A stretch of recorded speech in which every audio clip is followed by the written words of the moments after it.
Margaret Chen had ink-stained fingers and reading glasses that perpetually slipped down her nose. At 52, she ran between the lines, a cramped bookstore wedged between a coffee shop and a dry cleaner in the heart of downtown Portland. To most people walking past her dusty windows filled with dog-eared paperbacks and handwritten recommendation cards, she was just another small business owner fighting the tide of digital everything. They saw someone who lived vicariously through adventure novels because her own life was too ordinary for real excitement. They couldn't have been more wrong. Before we jump back in, tell us where you're tuning in from. And if this story touches you, make sure you're subscribed, because tomorrow, I've saved something extra special for you.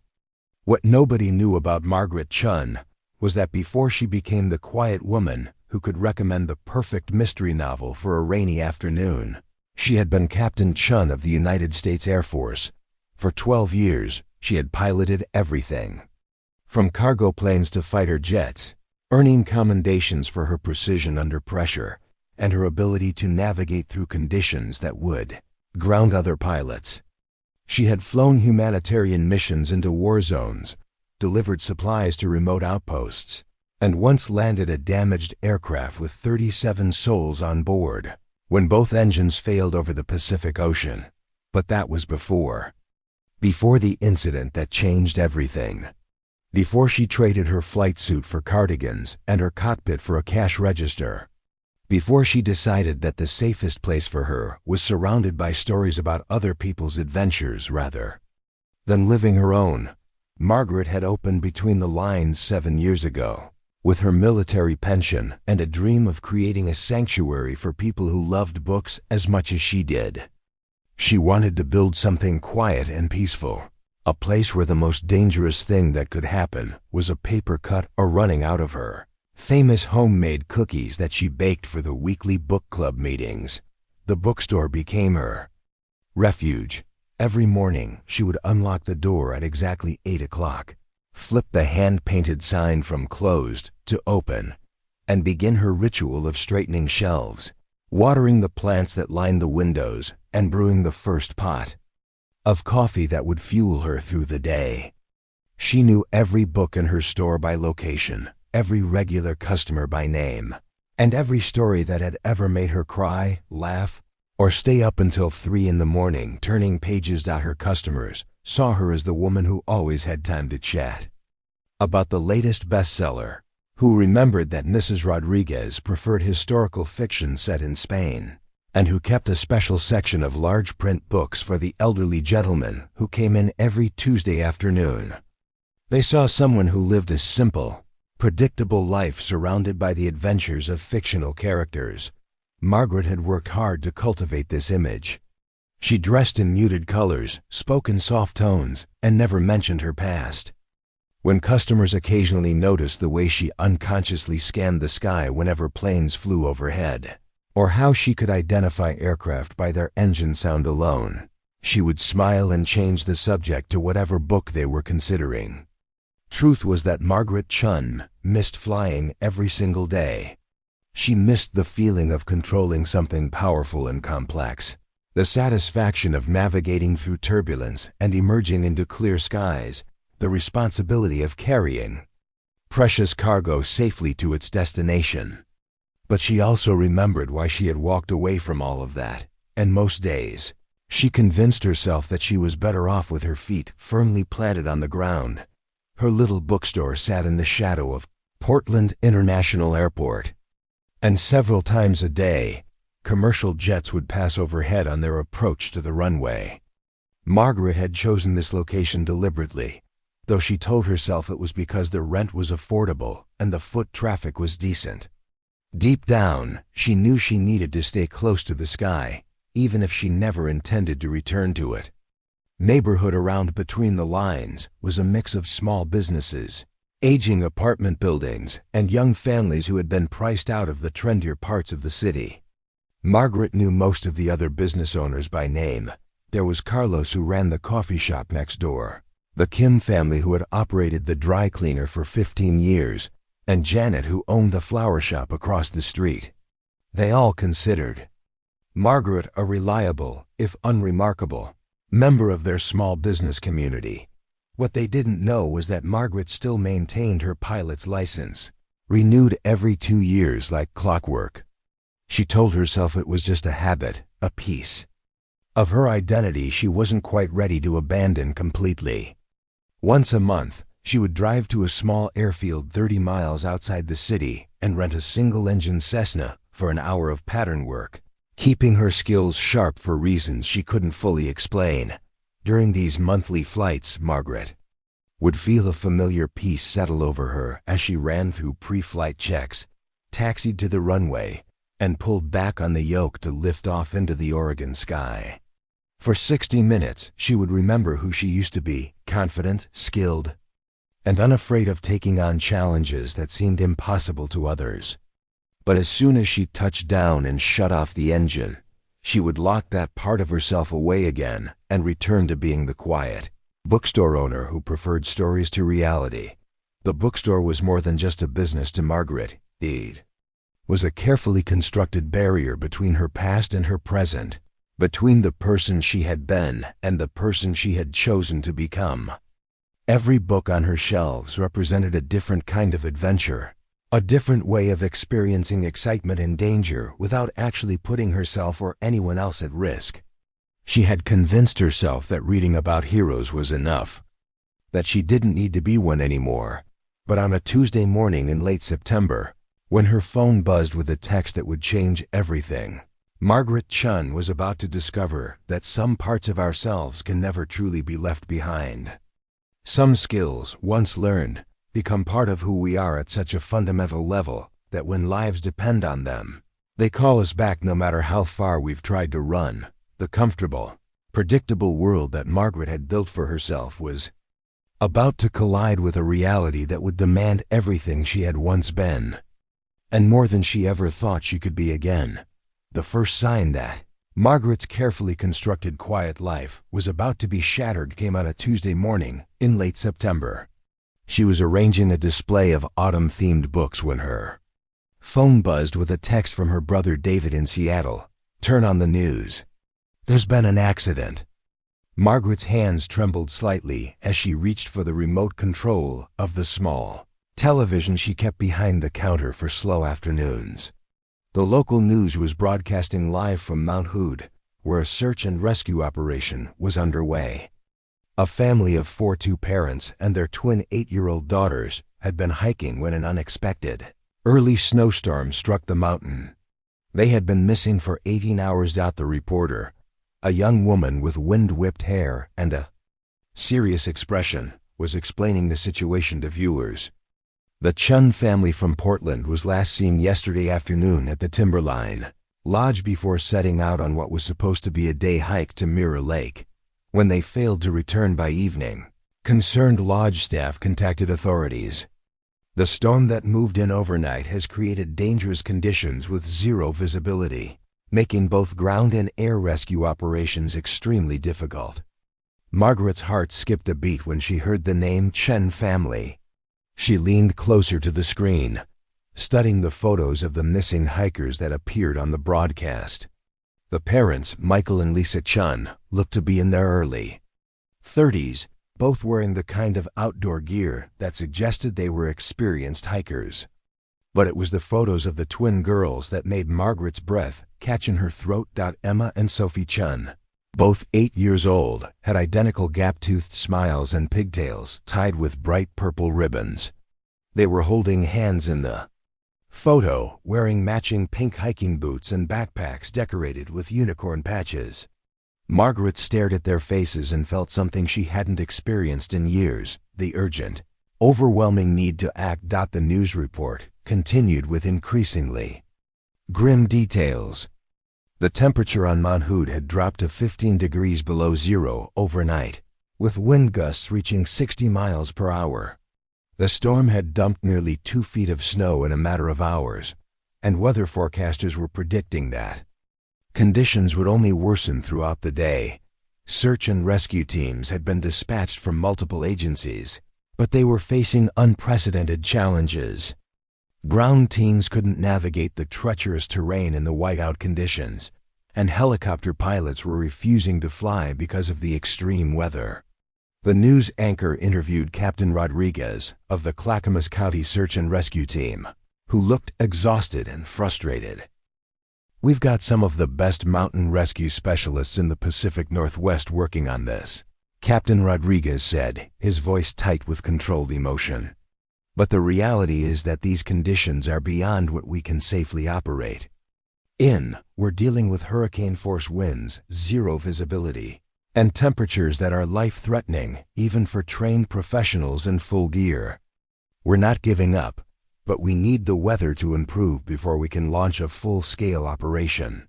Margaret watched as the camera panned across the command center that had been set up at the base of the mountain.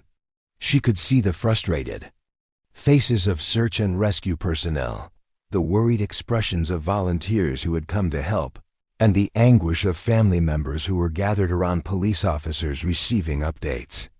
In the background, she noticed several helicopters grounded on the tarmac, their rotors still and useless against the howling wind.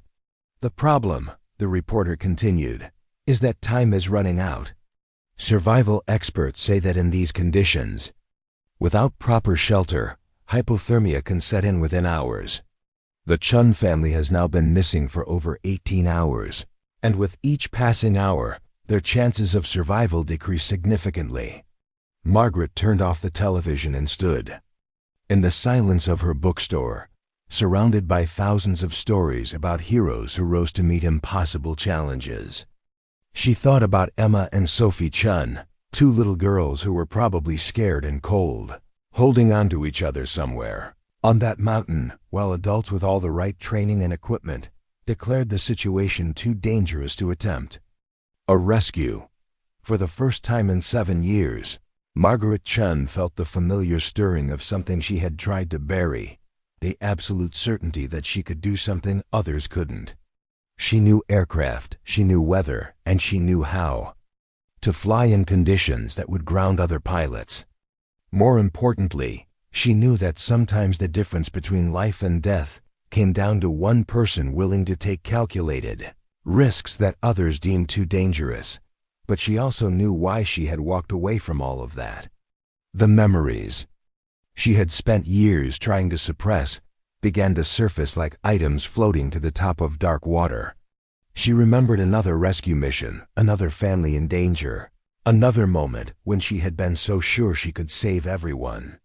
She remembered the weight of responsibility, the split-second decisions that had consequences she would carry forever, and the reason she had decided that the safest place for her was behind the counter of a bookstore rather than behind the controls of an aircraft. Margaret picked up her phone and dialed the number for the Clackamas County Search and Rescue Office.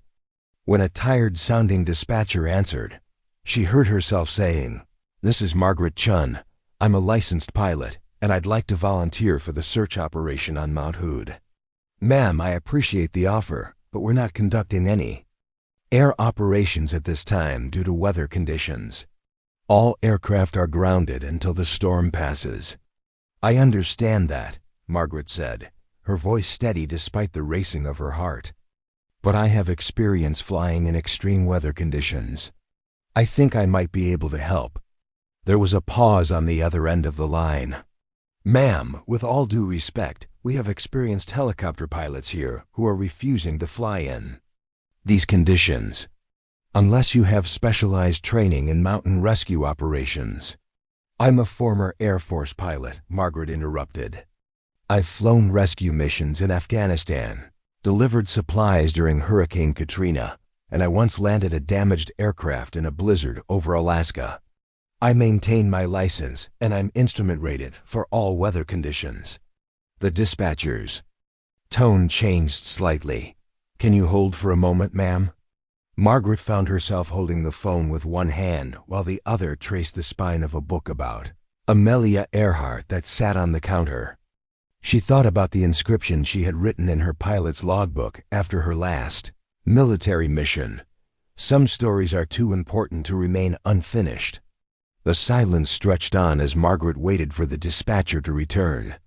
Outside her bookstore windows She could see the effects of the storm that was battering the Pacific Northwest. Trees were bending at impossible angles. Rain was falling in sheets that looked more like water being thrown from buckets, and occasional flashes of lightning illuminated the churning clouds that seemed to stretch from the ground to infinity. Margaret thought about her monthly flights to the small airfield outside the city, about the way she felt when she was behind the controls of an aircraft, about the skills she had spent years perfecting, and then years trying to forget. She thought about Emma and Sophie Chen, somewhere on Mount Hood, and about the adults who were saying that saving them was impossible. When the dispatcher finally returned to the phone, Margaret could hear voices in the background, people discussing something with the kind of urgency that came with life and death decisions. "Ma'am, I'm going to transfer you to Captain Rodriguez. He'd like to speak with you directly." As Margaret waited for the transfer, she looked around her bookstore one more time at the comfortable, safe world she had built for herself, at the books that told stories of other people's adventures, at the carefully constructed life that had protected her from having to make the kinds of decisions that kept her awake at night. But somewhere on Mount Hood, 2 8-year-old girls were running out of time, and Margaret Chen was about to discover that some responsibilities can never truly be abandoned, no matter how far you run or how well you hide. When Captain Rodriguez came to the phone, his voice carried the kind of weariness that comes from too many hours of impossible decisions. "Miss Chen, the dispatcher tells me you're offering to fly a rescue mission on Mount Hood. I have to ask, when was the last time you flew in conditions like these?" Margaret closed her eyes and did the math. 7 years ago. "But I've maintained my proficiency with monthly flights, and I've been keeping up with all the latest weather flying techniques. I know what I'm doing up there." 7 years? "Captain." Rodriguez's voice carried a note of disbelief. "Ma'am, I appreciate your willingness to help, but we're talking about conditions that are challenging even for pilots who fly mountain rescues every day. We've got helicopter pilots with decades of experience who are telling me this is suicide weather." "I understand your concern," Margaret said, trying to keep her voice professional. "But I'm not talking about taking a standard helicopter approach. I'm thinking about a fixed-wing aircraft that can handle the wind conditions better than a helicopter.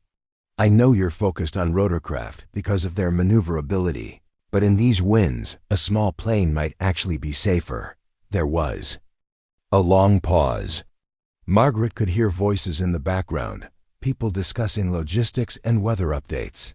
Finally, Captain Rodriguez returned to the phone. "Miss Chen, even if I believed you could somehow fly in these conditions, which I don't, we don't have any aircraft available that would be suitable for this kind of operation. Our fixed-wing assets are all committed to other operations, and the civilian aircraft we sometimes use for searches aren't equipped for this kind of weather. What if I told you I could provide my own aircraft?" Margaret said, the words coming out before she had fully thought them through. "Your own aircraft? Ma'am, are you telling me you own a plane?" Margaret's mind raced. She didn't own a plane, but she knew someone who did. "I have access to a Cessna 182 that's been modified for mountain operations. It has all the latest avionics, heated pitot tubes, and enough fuel capacity for extended search operations." This was partially true.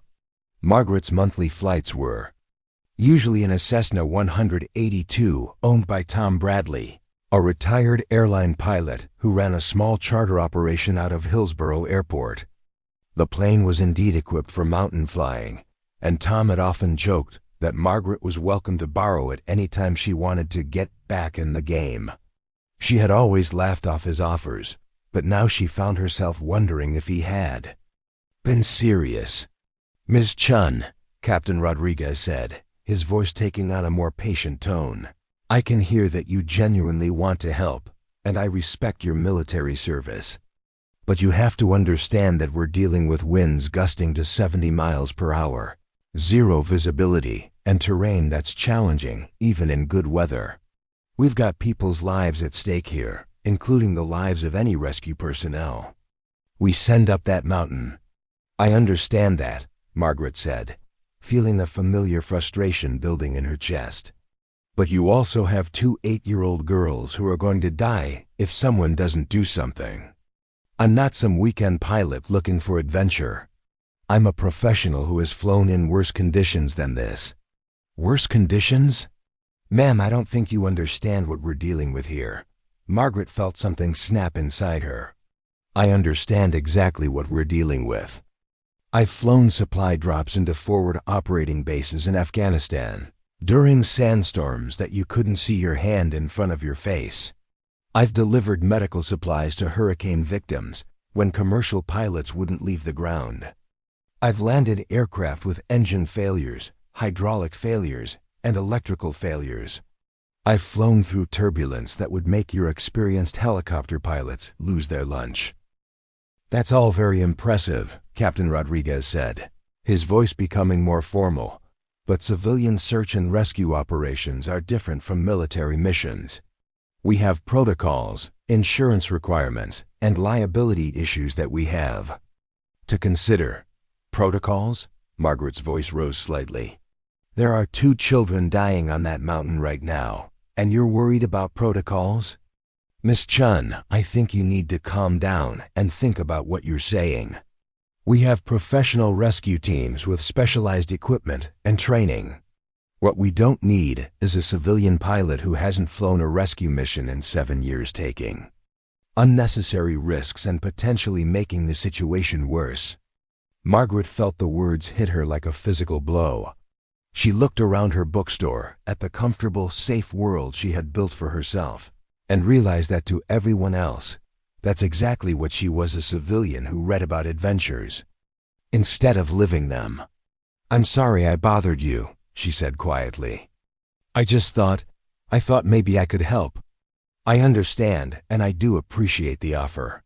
If you really want to help, you could join the volunteer coordination effort. We need people to help organize supplies, coordinate with family members, and support the ground crews. That would be a real contribution. After Margaret hung up the phone, she stood in the silence of her bookstore and felt the weight of 7 years of careful anonymity. She had worked so hard to become invisible, to blend into the background, to be just another small business owner living a quiet life. And now, when she needed people to see her for who she really was, all they could see was the facade she had so carefully constructed. She thought about Emma and Sophie Chen, somewhere on that mountain, and felt a familiar burning in her chest that she hadn't experienced since her last day in the Air Force. It was the feeling of knowing exactly what needed to be done and being prevented from doing it by people who couldn't or wouldn't understand. Margaret walked to the back of her store, to a small office area where she kept her business records and a few personal items. She opened a filing cabinet and withdrew a thick folder that she hadn't looked at in years. Inside were her military records, her pilot's licenses, her commendations, and her logbook detailing thousands of hours of flight time and conditions that most pilots would never encounter. She flipped through the pages, reading entries from missions. She had flown in Iraq, Afghanistan, and humanitarian operations around the world. Each entry was written in her careful handwriting, documenting aircraft types, weather conditions, mission objectives, and outcomes. It was the record of a pilot who had never failed to complete a mission, who had never lost a passenger, and who had earned the respect of every crew member who had ever flown with her. But it was also the record of someone who no longer existed. Margaret Chen, the bookstore owner, was not Captain Chen, the Air Force pilot. And apparently, when children's lives were at stake, the difference mattered more than she had ever imagined. She was about to close the folder when her fingers found a small photograph tucked between the pages. It was a picture of her crew after a particularly difficult mission in Afghanistan. She was standing next to her aircraft with 5 other airmen, all of them grinning despite their exhaustion. On the back, someone had written, "The crew that flies together, survives together. Thanks for bringing us home, Captain." Margaret stared at the photo for a long time. remembering the weight of responsibility that came with being someone others depended on. She thought about the families of her crew members, the people who had trusted her to make decisions that would bring their loved ones home safely. She thought about the satisfaction of knowing that her skills, her training, and her willingness to take calculated risks had made the difference between life and death for people who mattered to someone. And then she thought about Emma and Sophie Chen, two little girls who were running out of time while trained professionals declared their situation too dangerous to attempt a rescue. Margaret closed the folder and picked up her phone again. This time she didn't call the search and rescue command center. Instead, she dialed the number of Tom Bradley, the retired airline pilot who had been telling her for 7 years that she was wasting her skills, flying pattern work when she could be doing something that mattered. "Tom," she said when he answered, "I need to ask you about something, and I need you to take me seriously. How serious were you when you said I could borrow your aircraft anytime I wanted to get back in the game?" There was a pause. "Margaret, what's going on?" "There are 2 little girls dying on Mount Hood right now, and everyone with the authority to help them is too concerned with protocols and liability to actually do anything about it. I want to go find them." "Margaret," Tom said carefully, "are you talking about the Chen family? Because I've been following that story, and the weather conditions up there are absolutely insane." "I know exactly what the weather conditions are," Margaret said. "I also know that I'm probably the only pilot in the Pacific Northwest who's both qualified and willing to fly in them. The question is whether you're willing to let me try." Tom was quiet for a long moment. "Margaret, I've seen you fly, and I know what you're capable of. But what you're talking about, this isn't pattern work or even challenging cross-country flying. This is the kind of operation that could kill you." "Tom," Margaret said, looking at the photograph of her crew from Afghanistan, "there are worse things than dying. Living with the knowledge that you could have saved someone and chose not to try is one of them." When Tom finally spoke, his voice was filled with the kind of resignation that comes with recognizing an unstoppable force. "When do you need the aircraft?" Margaret locked the front door of her bookstore and flipped the sign to closed for the first time in 3 years during regular business hours. Her hands were shaking slightly as she dialed Tom Bradley's number, trying to organize her thoughts and prepare for a conversation that would either end her 7 years of quiet anonymity or condemn her to a lifetime of wondering, what if? Tom answered on the second ring, his voice carrying the easy confidence of someone who had spent 40 years in aviation. "Margaret, this is a surprise. Don't tell me you're finally ready to take me up on that offer to fly something more challenging than pattern work." "Actually," Margaret said, her voice steadier than she felt, "that's exactly what I'm calling about. Have you been following the news about the missing family on Mount Hood?" "The Chen family, of course. Terrible situation. The weather up there is absolutely brutal right now. I heard on the radio that they've grounded all the rescue aircraft until the storm passes. Tom, I want to try to find them." There was a long pause. When Tom spoke again, his voice was more serious. "Margaret, I've seen that look in your eyes before during our flights. You get this expression when you're thinking about something that scares the hell out of everyone else, but makes perfect sense to you. What exactly are you thinking?" Margaret took a deep breath. "I'm thinking that I know aircraft, I know weather, and I know how to fly in conditions that would ground other pilots. I'm thinking that there are 2 8-year-old girls who are going to die if someone doesn't do something. And I'm thinking that I might be the only person in the Pacific Northwest who's both crazy enough and skilled enough to try. Margaret, you know I have complete faith in your abilities as a pilot, but we're talking about flying in conditions that commercial airlines are canceling flights over. Even if you could somehow get airborne, how would you conduct a search with 0 visibility?" "I've been thinking about that," Margaret said, pulling out a sectional chart of the Mount Hood area that she had grabbed from her emergency flight bag. "The storm is moving from west to east, and it's creating a rotating wind pattern around the mountain. If I can get above the cloud layer, I might be able to use the GPS coordinates from their last known position to establish a search grid. Above the cloud layer? Margaret, the cloud ceiling is reported at 12,000 feet, and the mountain peaks are at 11,000. You'd be flying in the same airspace as the terrain. Not if I approach from the east side and use the updrafts from the storm system to climb above the mountains. I've flown in similar conditions before you use the weather instead of fighting. Tom was quiet for a moment. You're talking about flying a single-engine aircraft in severe turbulence, with ice conditions and winds that could literally flip you upside down. Even if you managed to stay airborne, how would you spot anything? In that terrain? Margaret had been thinking about this problem since her phone call with Captain Rodriguez. Thermal imaging. If they're alive, they're generating body heat. Even if they're sheltered under trees or in a cave, thermal imaging would pick up there. Heat signature against the cold ground. Thermal imaging? Margaret, we're talking about a Cessna 182, not a military aircraft. Where exactly are you planning to get thermal imaging equipment? I know someone who might be able to help with that, Margaret said, thinking about her monthly poker game with a group of veterans who had settled in the Portland area. One of them, Sarah Martinez, worked for a company that manufactured thermal imaging equipment for search and rescue operations. The bigger question is whether you're willing to let me borrow your aircraft for what might be the most dangerous flight either of us has ever attempted. Tom was quiet for so long that Margaret began to wonder if the call had been dropped. Finally he said, "Margaret, I've been flying for 40 years, and I've seen a lot of pilots who thought they were better than the weather. Most of them learned their lesson with bent metal and bruised egos.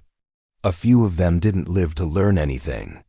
I know the risks," Margaret said, "but I also know that I'm not most pilots. I've flown in conditions that would terrify commercial pilots, and I've never lost a passenger or an aircraft. I'm not asking you to take this risk with me. I'm asking you to let me take it alone." "That's exactly what I'm afraid of," Tom said. "Flying alone in conditions like this means that if something goes wrong, there's no one to help you work through the problem. No co-pilot, no flight engineer, no one to take over if you become incapacitated." Margaret considered this. She had spent most of her military career flying single-pilot missions, but Tom was right that the extreme conditions would multiply the risks exponentially. What if I took someone with me? Someone who could help with navigation and communications while I focused on flying? Who? Margaret, you'd need someone who understands aviation, who can handle high-stress situations, and who's willing to risk their life for people they've never met. That's not exactly a large pool of candidates. Margaret found herself thinking about her weekly poker game again. In addition to Sarah Martinez, the group included Jake Morrison, a former Navy helicopter pilot who now worked as a flight instructor, and David Park, a retired Air Force navigator who had flown transport missions in some of the most dangerous airspace in the world. They were all people who understood the risks and rewards of aviation, and more importantly, they were people who understood the responsibility that came with having skills that could save lives. "Tom, can you meet me at Hillsborough Airport in 2 hours? I need to look at your aircraft and see what modifications would be necessary for this kind of operation." "Margaret, I haven't agreed to any of this yet. I'm just trying to understand what you're thinking." "I'm thinking that in 2 hours, Emma and Sophie Chen will have been missing for 24 hours in sub-zero temperatures. I'm thinking that every minute we spend discussing the risks is another minute that 2 children are getting closer to hypothermia. And I'm thinking that if I don't at least try to help them, I'm going to spend the rest of my life wondering if I could have made a difference." Tom sighed. "You know, when I first met you, I thought you were the most cautious pilot I'd ever encountered. You checked everything twice, you never took unnecessary risks, and you always chose the safest option. I'm beginning to think that was just the calm before the storm. Maybe it was, Margaret said. But right now, the storm is here, and I'm the only pilot who seems willing to fly in it. All right, Tom said, his voice resigned but not defeated. I'll meet you at the airport. But Margaret, I need you to understand that if we do this, we're not just risking our own lives. If something goes wrong, we could end up creating a bigger rescue operation and diverting resources from the ground search efforts. I understand that, Margaret said. But I also understand that without air support, the ground search efforts aren't going to be enough. Sometimes you have to be willing to take calculated risks to save lives. After she hung up the phone, Margaret sat in her bookstore for a few minutes, looking around at the world she had built for herself. The shelves of books, the comfortable reading chairs, the handwritten recommendation cards, all of it represented 7 years of choosing safety over adventure, predictability over risk, and solitude over the kind of connections that came with being responsible for other people's lives. But as she looked at the books around her, Margaret realized that almost every story worth reading was about someone who had to choose between safety and doing what was right. Every hero's journey began with a moment when the protagonist had to decide whether to stay in their comfortable world or venture into the unknown to help someone else. Margaret had been reading about heroes for 7 years. Now it was time to remember how to be one. As she locked the door of her bookstore behind her, Margaret felt the familiar weight of her emergency flight bag on her shoulder, a bag she had packed 7 years ago and never stopped carrying, even though she had convinced herself she would never need it again. Inside were her current charts, her backup navigation equipment, and most importantly, her military logbook that documented thousands of hours of flight time in conditions that most civilian pilots would never encounter. The drive to meet Tom at Hillsborough Airport took 25 minutes through streets that were already showing the effects of the storm. Trees were down across several roads, power lines were sparking in the wind, and emergency vehicles were racing toward various weather-related incidents throughout the city. Margaret drove carefully but with purpose, knowing that every minute of delay was another minute that Emma and Sophie Chen were losing their battle against hypothermia. As she pulled into the airport parking lot, Margaret could see the full fury of the storm that was battering the Pacific Northwest. The wind was strong enough to rock her car, and the rain was falling so hard that she could barely see the hangars that were less than 100 yards away. Lightning flashed constantly in the dark clouds overhead, and she could hear the rumble of thunder even over the sound of the wind and rain. Margaret had flown in storms before, but always with military aircraft that were specifically designed for extreme weather operations. The Cessna 182 that Tom Bradley owned was a capable aircraft, but it had never been intended for the kind of conditions they were about to face. She would be pushing both herself and the aircraft beyond their normal operating limits, into a realm where skill and luck would be equally important. Tom was waiting for her in the hangar, standing next to his aircraft with an expression that mixed concern with anticipation. Margaret had flown with Tom dozens of times over the past 7 years, but always in perfect weather conditions and always for routine training flights. This would be different from anything either of them had ever attempted. "Margaret," Tom said. As she approached, "I've been thinking about this for the past 2 hours, and I keep coming back to the same question. Are you absolutely certain that this is something you want to do?" Margaret looked at Tom's Cessna 182, a well-maintained aircraft that had served them faithfully during countless training flights. She thought about Emma and Sophie Chen, somewhere on Mount Hood, probably scared and cold and wondering if anyone was coming to help them.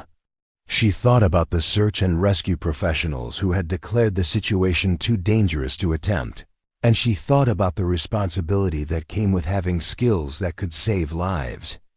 "Tom," she said, 7 years ago, I made a decision to walk away from flying because I was afraid of making choices that could get people killed. Tonight, I'm more afraid of not making those choices." Those kids are going to die if someone doesn't help them, and I think we're the only ones who can." Tom nodded slowly. "All right. But if we're going to do this, we're going to do it right. I've been studying the weather reports and the terrain around Mount Hood. The conditions are worse than anything I've ever seen. But there might be a way to approach the search area that minimizes our exposure to the worst of the storm." Margaret felt a surge of gratitude for Tom's willingness to support her in what most people would consider a foolish and dangerous undertaking. "What are you thinking?" "The storm is moving from west to east, and it's creating a rotating wind pattern around the mountain. If we approach from the southeast and use the lee side of the mountain for protection, we might be able to conduct a search without flying directly into the worst of the winds." Margaret studied the sectional chart that Tom had spread out on a workbench. Mount Hood rose to over 11,000 feet, and the storm clouds were reported to extend well above that altitude. They would be flying in the same airspace as the mountain peaks, with minimal margin for error. "What about icing?" Margaret asked. "The temperature up there is well below freezing, and we'll be flying through clouds that are full of moisture. The aircraft has heated pitot tubes and carburetor heat," Tom said. "It's not ideal, but it should be enough to handle moderate icing conditions." Margaret continued to study the chart, mentally calculating flight times, fuel consumption, and emergency options. "Tom, I need you to understand that what we're about to attempt is probably the most dangerous flying either of us has ever done. If something goes wrong up there, we might not make it back." "I understand," Tom said. "But Margaret, I also understand that those kids don't have anyone else. If we don't try, they're going to die." Margaret felt the familiar calm settling over her that she had experienced before every dangerous mission in her military career. It was the moment when all the planning was complete and the only thing left was to execute the plan with precision and skill. "Let's go find them," she said. Margaret's hands were steady as she drove toward Hillsborough Airport, but her mind was racing through the countless details that would need to fall into place for her plan to work. She had made 3 phone calls on her way out of the bookstore, and now she was hoping that 7 years of poker games and casual friendships had built enough trust for people to follow her into what might be the most dangerous operation any of them had ever attempted. Her first call had been to Sarah Martinez, the thermal imaging specialist. Sarah had listened to Margaret's plan with the kind of professional focus that came from years of working in emergency response situations. "I can get you a portable thermal imaging system," Sarah had said without hesitation. "It's not military grade, but it's designed for search and rescue operations. The only problem is that it weighs about 40 pounds and needs to be mounted externally on the aircraft. Can it be done?" Margaret had asked. "Give me 2 hours and access to your aircraft," Sarah had replied. "I'll make it work." The second call had been to Jake Morrison, the former Navy helicopter pilot. Jake had been quiet for a long time after Margaret explained what she was planning. "Margaret, I've flown search and rescue missions in conditions that would make most pilots wet themselves. But what you're describing is beyond anything I've ever attempted. The wind shear alone could tear the wings off a small aircraft." "I know," Margaret had said. "But I also know that you understand the difference between acceptable risk and suicide. I'm not asking you to fly the aircraft.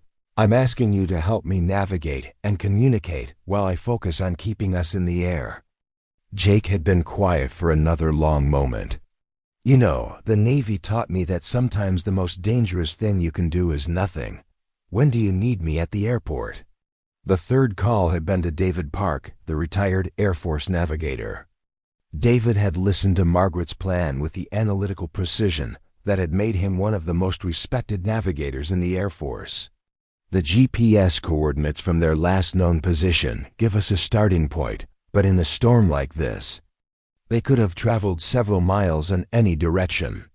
We'd need to establish a systematic search pattern that accounts for terrain features and likely shelter locations. Can you plot a course that would give us the best chance of finding them?" Margaret had asked. I can plot a course, David had said. Whether or not we survive flying, it is another question entirely. But Margaret, if you're really going to do this, you need someone who understands navigation in extreme weather conditions. I'm in. Now as Margaret pulled into the parking lot at Hillsborough Airport, she could see Tom Bradley's Cessna 182 sitting in the hangar with its cowling removed and Sarah Martinez already at work installing the thermal imaging equipment. Tom was standing next to the aircraft with his arms crossed, watching Sarah work with the expression of someone who was still trying to decide whether he was witnessing preparation for a heroic rescue mission or an elaborate suicide attempt.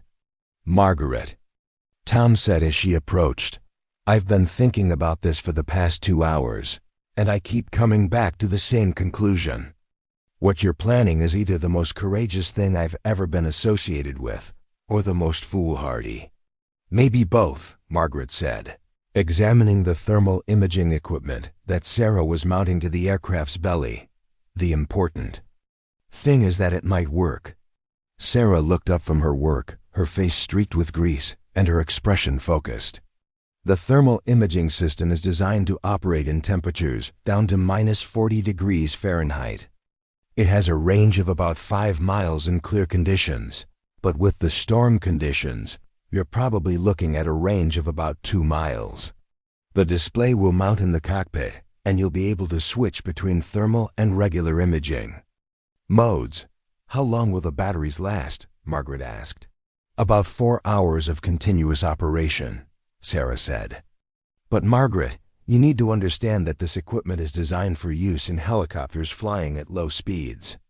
In a fixed-wing aircraft, you'll be moving too fast to conduct a detailed search of any given area. That's where the flight planning comes in, said David Park, who had arrived while Margaret was examining the thermal imaging equipment. He was carrying a briefcase full of charts and weather data. I've been studying the topography of Mount Hood and the weather patterns from the storm. If we can establish a search grid that takes advantage of the terrain features, we might be able to slow down enough to conduct an effective search.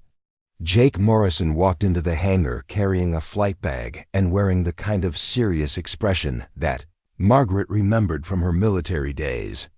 I've been monitoring the aviation weather reports, he said. The conditions have actually gotten worse since this morning.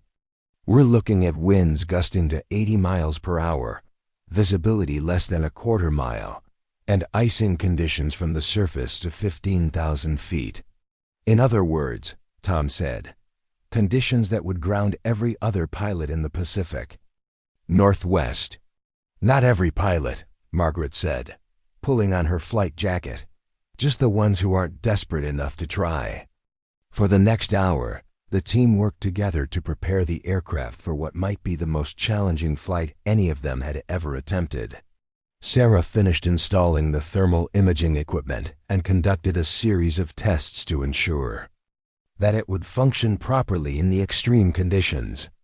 David spread out charts of the Mount Hood area and began plotting a search grid that would cover the most likely areas where the Chen family might have taken shelter. Jake focused on the communications equipment, programming emergency frequencies, and establishing contact protocols with the Search and Rescue Command Center.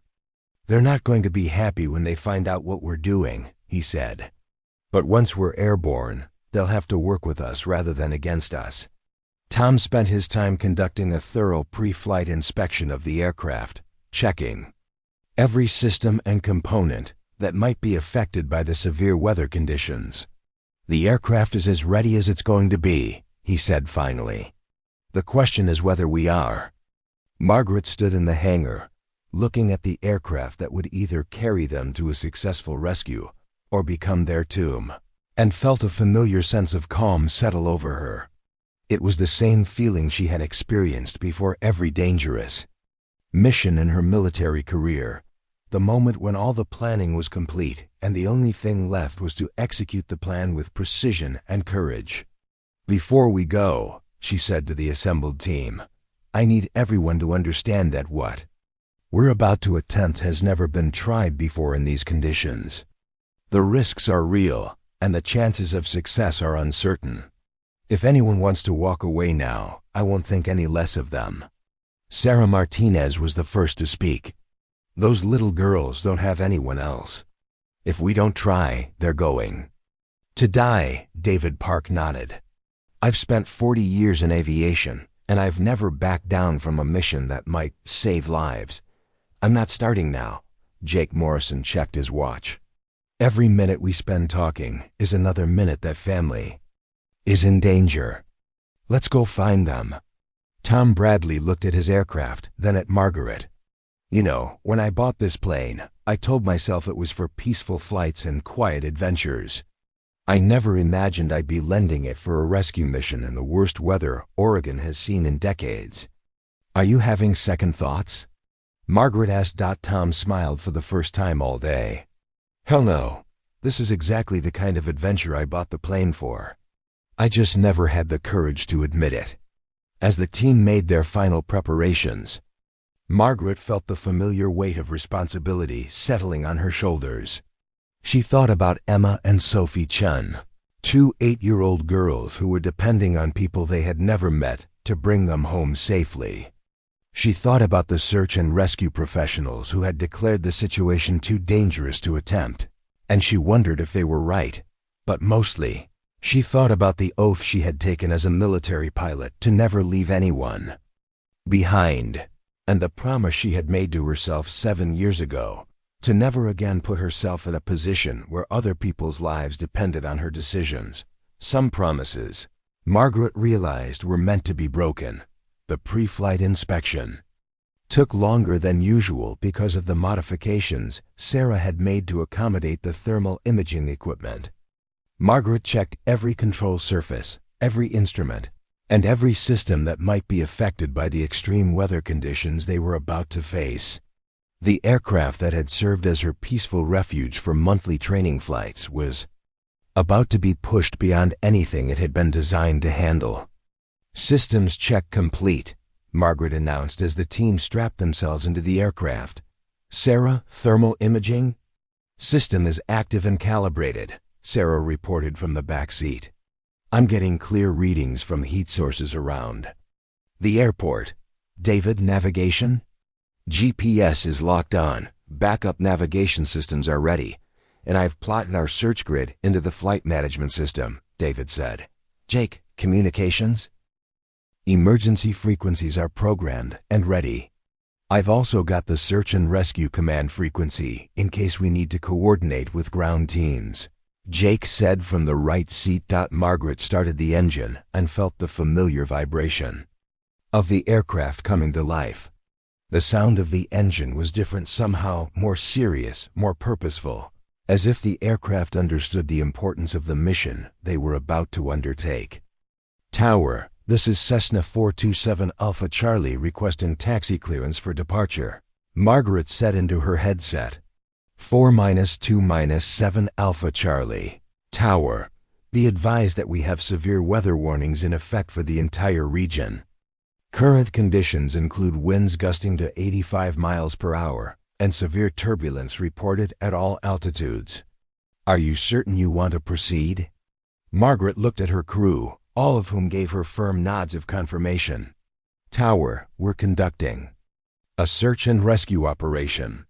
We understand the weather conditions and accept the risks. As they taxied toward the runway, Margaret thought about the decision that had brought them to this moment. 7 years ago, she had walked away from flying because she was afraid of the responsibility that came with having skills that could save lives. Tonight, she had discovered that the real responsibility came from having those skills and choosing not to use them. The runway lights appeared through the windscreen like a path leading into the heart of the storm. Margaret advanced the throttle and felt the aircraft surge forward into the darkness, carrying 4 people who were willing to risk everything to save a family they had never met. Some stories, Margaret realized, could only be written by people who were brave enough to fly into the storm. The takeoff roll was unlike anything Margaret had experienced in civilian aviation. The Cessna 182 was buffeted by crosswinds that tried to push them off the runway. and the visibility was so poor that she had to rely entirely on the runway lights to maintain directional control. Margaret ran through her mental checklist with the methodical precision that had kept her alive through hundreds of dangerous missions, but her hands moved with a speed that betrayed the urgency of their situation. Every instrument reading, every control surface movement, every system check was performed with the knowledge that a single malfunction in the conditions they were about to face could mean the difference between life and death, not just for her crew, but for the Chen family still trapped somewhere on Mount Hood. Tower, this is Cessna 427 Alpha Charlie requesting permission to taxi for departure.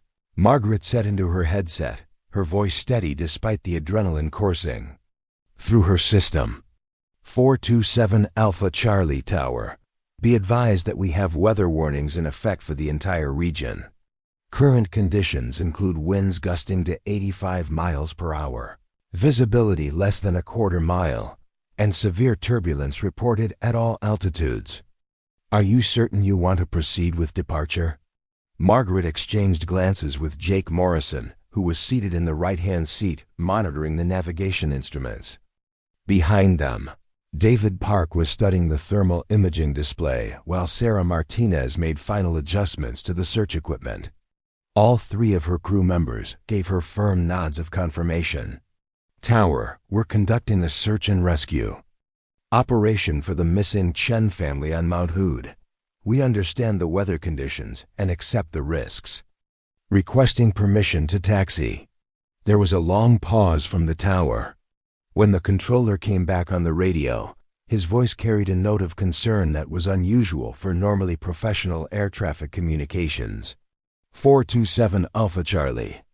I need to ask, are you affiliated with the official search and rescue operation? Because I have been specifically instructed by the incident commander to deny flight clearances to unauthorized aircraft. Margaret felt her jaw tighten. Even now, when they were minutes away from beginning the search, the bureaucratic obstacles were still being thrown in their path.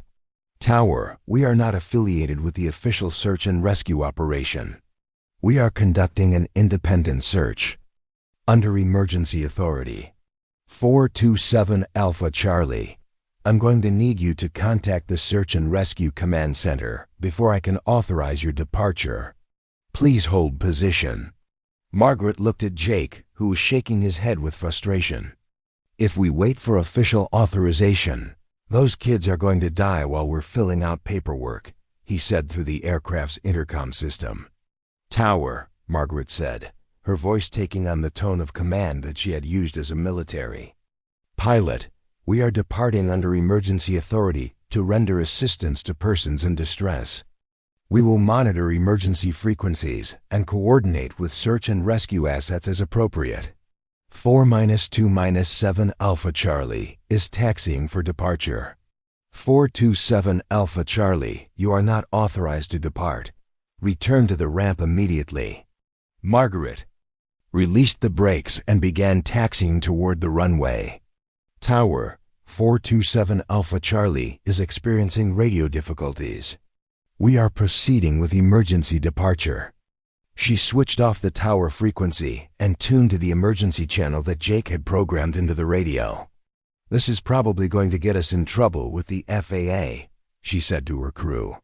Let them try to revoke our licenses after we save. Those kids, Sarah said from the back seat. I'd rather explain my actions to a review board than explain my inaction to their parents. The taxi to the runway took 10 minutes that felt like an hour. The wind was so strong that Margaret had to use full rudder control just to keep the aircraft tracking straight on the taxiway. Through the windscreen, she could see the trees around the airport bending at impossible angles, their branches whipping back and forth in the hurricane-force winds. The visibility was so poor that she could barely see the runway lights that marked their intended path. Margaret, David said from the back seat, I need to ask you something, and I need you to be completely honest with me. In your worst-case scenario, what do you think our chances are of making it back to the ground in one piece? Margaret considered the question carefully. In her military career, She had always been honest with her crew about the risks they were facing. It was part of the trust that made dangerous missions possible. If everything goes according to plan, I think our chances are about 60-40 in our favor. If we encounter unexpected problems, those odds get worse quickly. And if we don't attempt this mission, then Emma and Sophie Chun have zero chance of surviving the night. David was quiet for a moment. 60-40 it is. As they approached the runway, Margaret could see the full fury of the storm that was raging across the Pacific Northwest. The rain was falling so hard that it looked like sheets of water being thrown against the aircraft, and the wind was creating visible turbulence patterns in the air above the runway. Lightning flashed in the distance, illuminating the churning. Clouds that stretched from the ground to altitudes that were far above the service ceiling of their aircraft. "Final systems check," Margaret announced. "Jake, navigation systems? GPS is locked on, backup navigation is ready, and I've programmed the search grid coordinates into the flight management system. We're as ready as we're going to be. Sarah, thermal imaging? System is active and calibrated. I'm getting clear readings from the heat signatures around the airport, so we should be able to detect body heat once we're over the search area. David, communications? I've got the emergency frequency programmed and ready. I've also got the search and rescue command frequency in case we need to coordinate with ground teams." Margaret took a deep breath and keyed the radio. "Any aircraft in the vicinity of Hillsborough Airport, this is Cessna 427 Alpha Charlie departing. Runway 12 for search and rescue operations. We will be operating at various altitudes in the Mount Hood area. Please maintain a safe distance and monitor emergency frequencies." She advanced the throttle and felt the aircraft surge forward into the storm. The takeoff roll was unlike anything she had experienced in civilian aviation. The aircraft was buffeted by crosswinds that tried to push them off the runway, and the visibility was so poor that she had to rely entirely on the runway lights to maintain directional control. At rotation speed, Margaret pulled back on the yoke and felt the aircraft leave the ground. Immediately, they were thrown into turbulence so severe that it felt like being inside a washing machine. The aircraft was climbing, descending, and rolling simultaneously as the storm winds caught them in their grip. "Holy shit," Jake said, his voice tight with concentration as he tried to monitor the instruments while being thrown around the cockpit. "This is worse than anything I experienced in the Navy." Margaret fought to maintain control as the aircraft was tossed around like a toy. The turbulence was so severe that she couldn't read the instruments clearly, and she had to rely on muscle memory and instinct to keep them climbing toward their planned altitude. "This is just the beginning," she said, her voice steady despite the chaos around them. "Once we get to altitude, the winds should be more consistent." The climb to 10,000 feet took 20 minutes that felt like hours. The aircraft was constantly buffeted by winds that seemed to come from every direction at once, and the turbulence was so severe that Margaret had to use full control deflection just to maintain their general heading.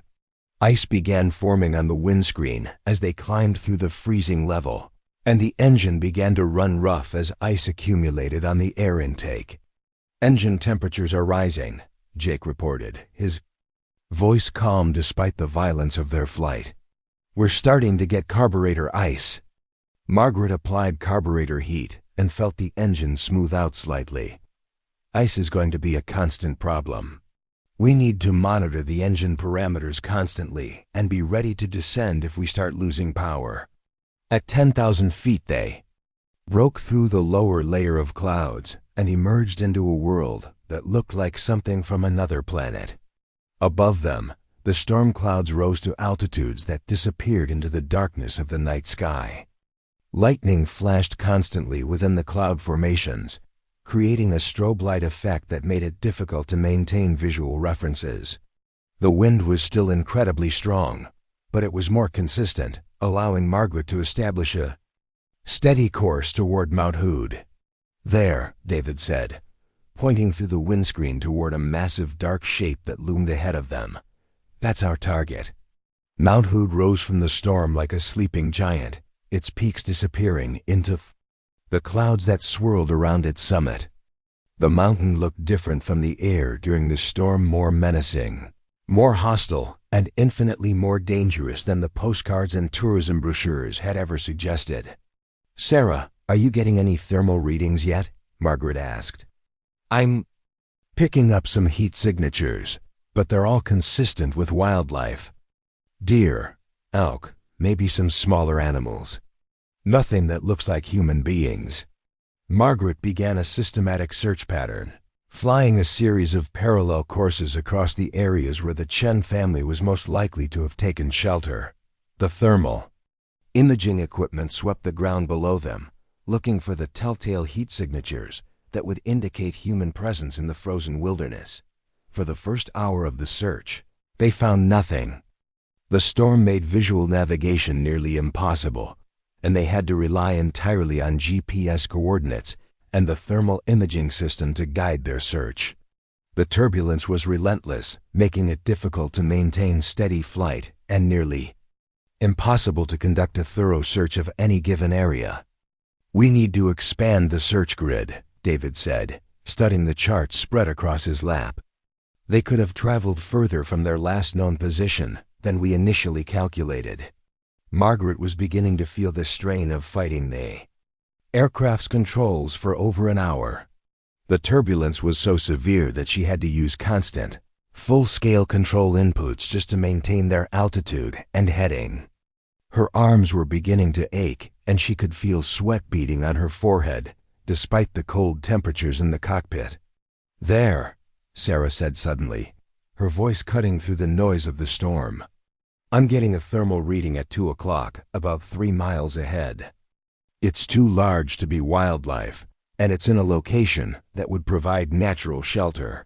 Margaret banked the aircraft toward the thermal signature, fighting the wind that tried to push them off course. Through the windscreen, she could see nothing but darkness and swirling snow.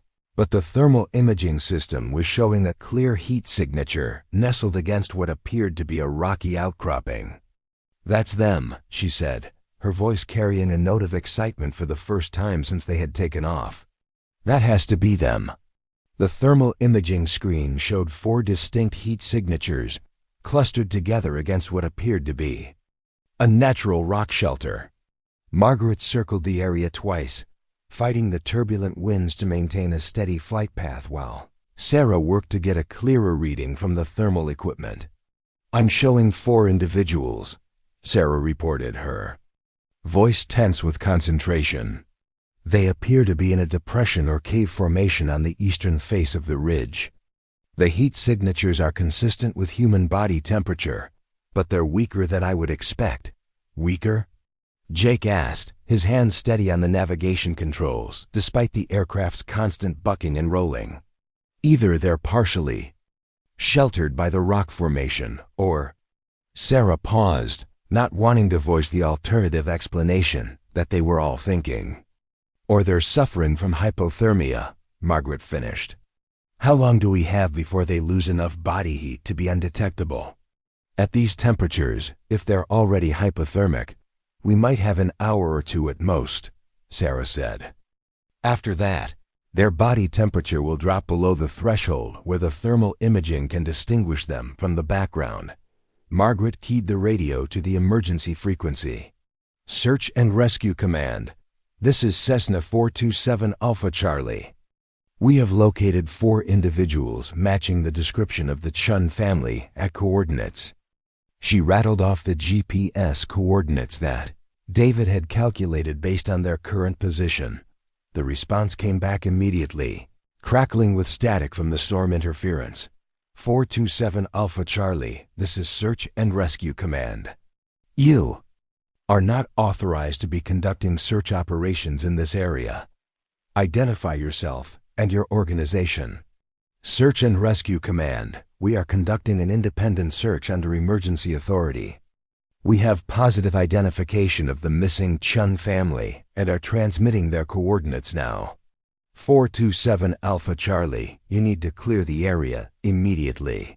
We have ground teams attempting to reach that location, and unauthorized aircraft are creating a hazard to the rescue operation. Margaret felt her frustration boiling over. Search and Rescue Command, there are no ground teams within 5 miles of this location. The terrain is impassable in these conditions, and you know it. We are the only assets in a position to render immediate assistance.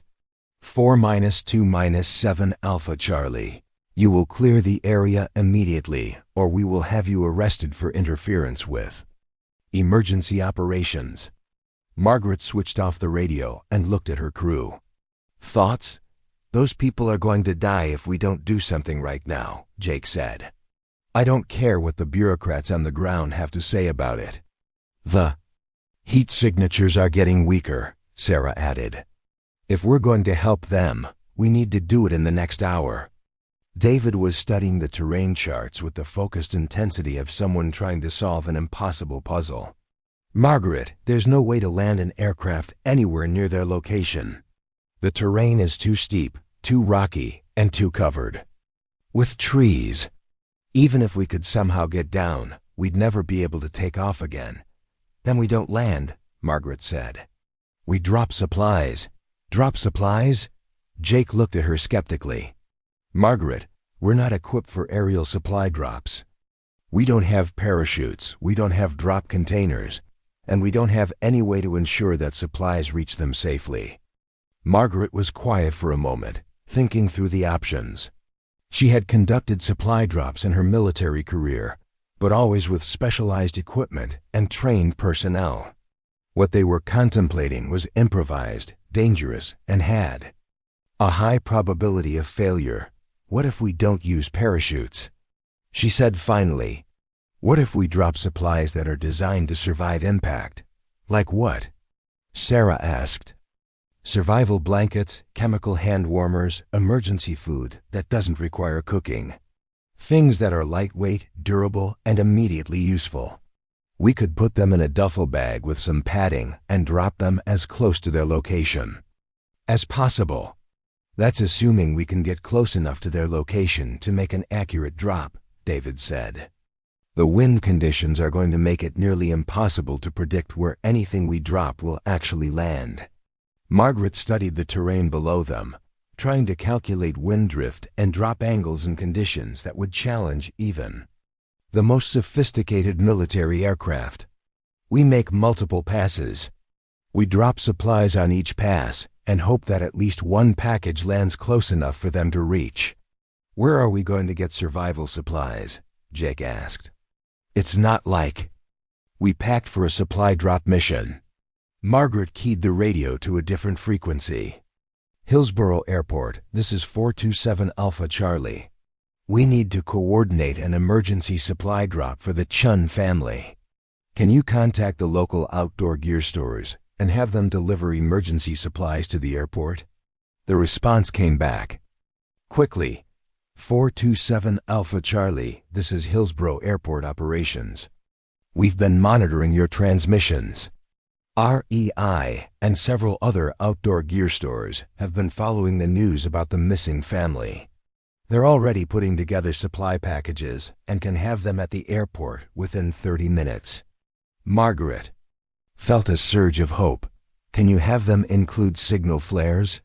We need the Chen family to be able to signal their location to ground rescue teams. Already on the list, the airport operations coordinator responded, along with survival blankets, chemical hand warmers, emergency food, and a portable radio. How do you plan to get the supplies to them? We're going to drop them, Margaret said. It's not ideal, but it's the only option we have. Margaret turned the aircraft back toward Hillsborough Airport, fighting the storm winds that seemed determined to push them off course. The return flight took 45 minutes, during which the weather conditions continued to deteriorate.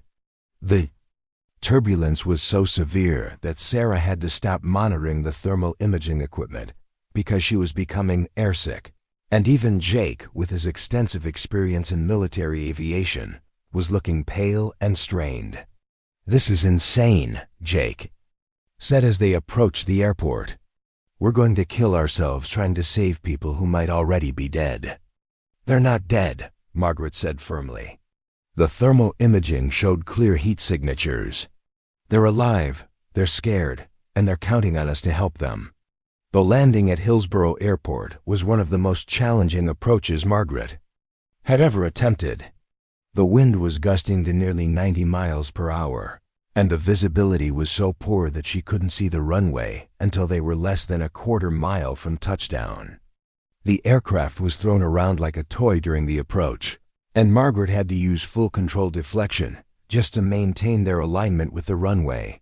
They touched down hard, bounced twice, and finally settled onto the runway with a jarring impact that rattled every rivet in the aircraft. Margaret immediately applied maximum braking and fought to keep the aircraft on the center line as the wind tried to weather vane them off the runway. "Jesus Christ," Jake said, his voice shaky with adrenaline. "I've never experienced anything like that." "And we get to do it again," Margaret said, taxiing toward the terminal where she could see a group of people waiting with what appeared to be survival supplies. "Except next time, we'll be flying back into the storm." As they shut down the engine, Margaret looked at her crew and realized that they were all showing signs of the strain from their first flight into the storm. Sarah looked pale and exhausted, Jake was rubbing his temples as if fighting a headache, and David was moving slowly as he organized his charts and equipment. "Anyone who wants to stay on the ground can do so," Margaret said. "What we're about to attempt is even more dangerous than what we just did." "Those kids are still up there," Sarah said, her voice steady despite her obvious fatigue. "I'm going back up." "Me too," Jake said.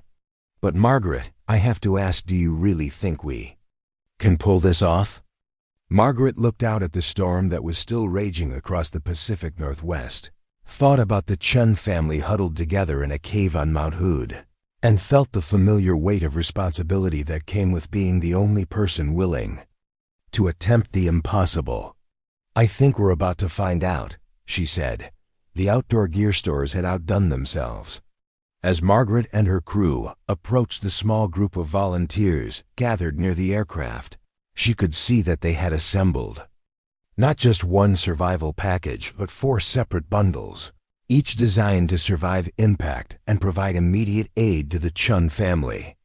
"We've got survival blankets rated for sub-zero temperatures," explained Janet Morrison, the manager of the local Reyes store.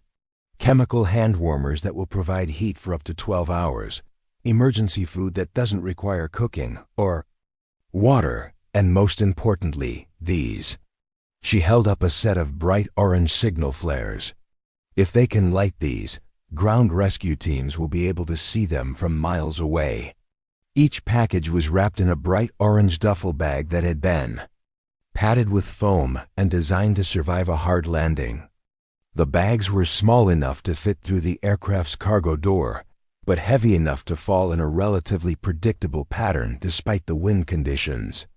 "We also included a portable radio," said Mike Chen, the owner of a local camping store.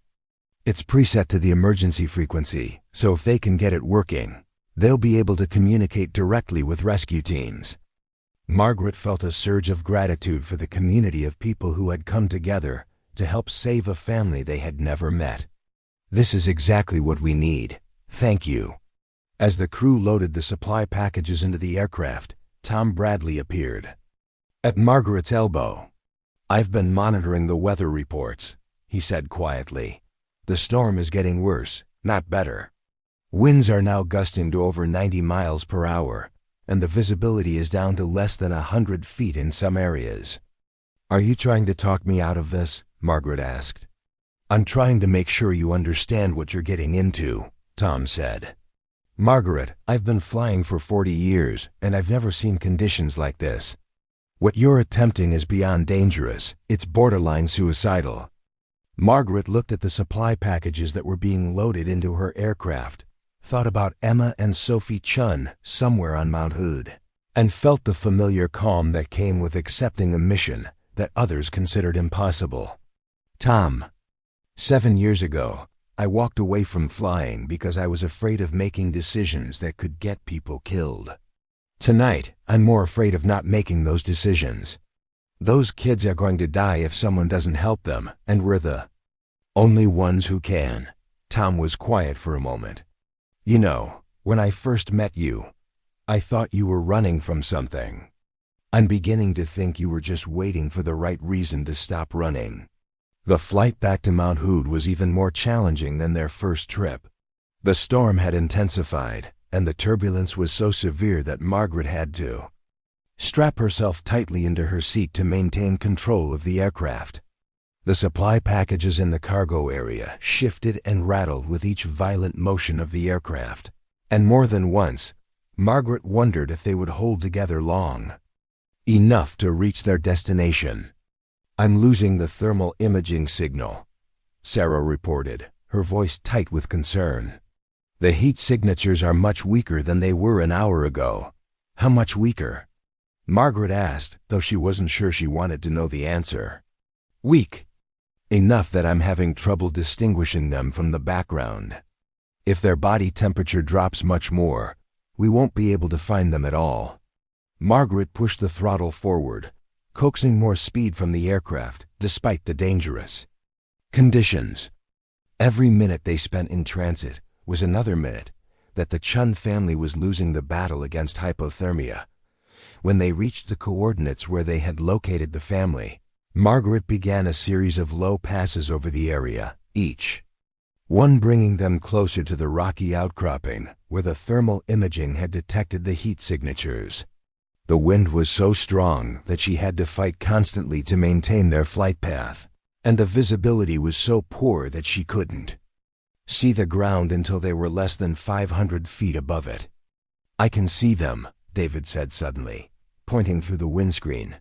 "There, at the base of that rock formation. I can see something orange." Margaret banked the aircraft to get a better view and saw what David was pointing at. Against the rocky outcropping, partially sheltered by an overhanging ledge, she could see what appeared to be a small orange tent that was being battered by the wind and snow. "That's them," she said. "They found shelter, but they're not going to last much longer in these conditions."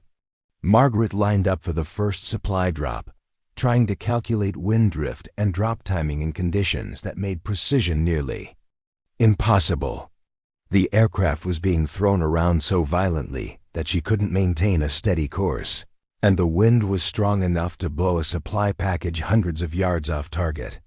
"Drop on my mark," she said, watching the altimeter and trying to time the release for maximum accuracy.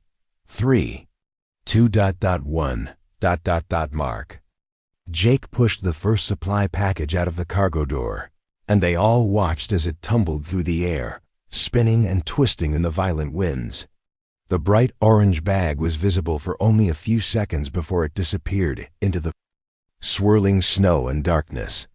"I can't see where it landed," Sarah said, straining to see through the windscreen. "We'll make another pass," Margaret said, beginning a wide circle to set up for the second drop. "This time we'll drop from a lower altitude." The second pass was even more dangerous than the first. Margaret brought the aircraft down to less than 300 feet above the ground, flying between the mountain peaks in conditions that would have been challenging for a military pilot with specialized equipment.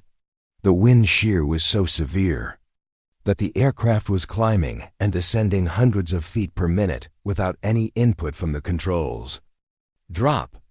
Margaret shouted, and Jake pushed the second package out into the storm. This time, they were low enough and close enough to see the package hit the ground, bouncing once before coming to rest near the base of the mountain. It was closer to the Chen family's location than the first drop, but still probably too far for them to reach in their weakened condition. "We need to get closer," Margaret said, setting up for a third pass. "Margaret," David said, his voice carrying a note of concern that she had never heard before. "We're getting dangerously close to the terrain.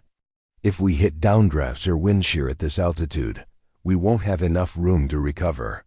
Margaret looked at the altimeter and realized that David was right. They were flying at an altitude that left them no margin for error in conditions that were generating wind shear and downdrafts that could slam them into the ground without warning. "One more pass," she said. "We'll drop the last 2 packages and then climb back to a safe altitude." The third pass was the most dangerous flying Margaret had ever attempted. She brought the aircraft down to less than 200 feet above the ground, threading the needle between mountain peaks in zero visibility conditions. The wind was so strong that she had to crab the aircraft at a 45-degree angle just to maintain their course, and the turbulence was so severe that she couldn't read the instruments clearly. "Now!" she shouted, and Jake pushed both remaining packages out simultaneously. One package landed within 50 yards of the Chen family's shelter. The other was caught by a gust of wind and carried into the trees, where it disappeared from sight.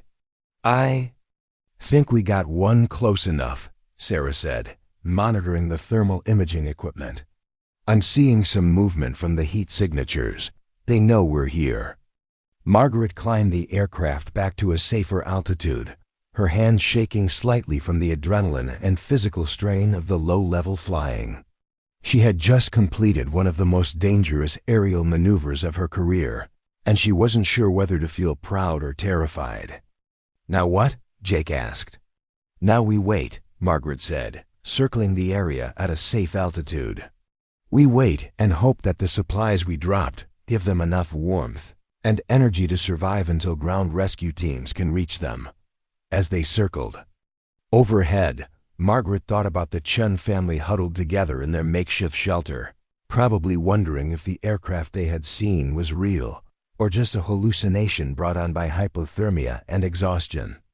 She thought about Emma and Sophie Chen, 2 8-year-old girls who had been brave enough to survive a night in conditions that would challenge experienced mountaineers. "There," Sarah said, pointing toward the ground. "Do you see that?" Margaret looked in the direction Sarah was pointing and saw a small orange flare burning brightly against the darkness of the storm. The signal was weak and intermittent, but it was unmistakably human. "They got the supplies," Margaret said, feeling a surge of relief. "They're alive and they're signaling." Margaret keyed the radio to the emergency frequency. "Search and rescue. Command, this is 427 Alpha Charlie. We have successfully delivered survival supplies to the Chen family. They are signaling with flares from coordinates ... She read off the precise GPS coordinates of the flare. 427 Alpha Charlie, this is Search and Rescue Command. We copy the coordinates and are dispatching ground teams to that location. What is the condition of the survivors?" "Unknown, but they are conscious and able to light signal flares. They have survival blankets, chemical hand warmers, emergency food, and a portable radio. Roger, 427 Alpha Charlie. Ground teams are en route. Estimated arrival at the survivor location is 6 hours due to terrain and weather conditions." Margaret felt her heart sink. 6 hours was a long time for a family suffering from hypothermia, even with the supplies they had dropped. "Search and Rescue Command, can you expedite the ground rescue? The survivors have been exposed to sub-zero temperatures for over 24 hours. 427 Alpha Charlie, ground teams are moving as fast as safety permits. The terrain is extremely hazardous, and we cannot risk additional casualties." Margaret looked at her crew, all of whom were showing the strain of their ordeal.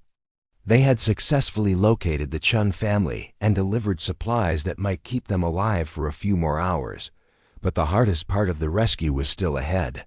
"What now?" Jake asked. "Now we do something that no one has ever attempted before," Margaret said. "We figure out how to get them off that mountain." Margaret stared at the flickering orange flare on the mountainside below and felt the weight of an impossible decision settling on her shoulders. The Chen family was alive, but barely.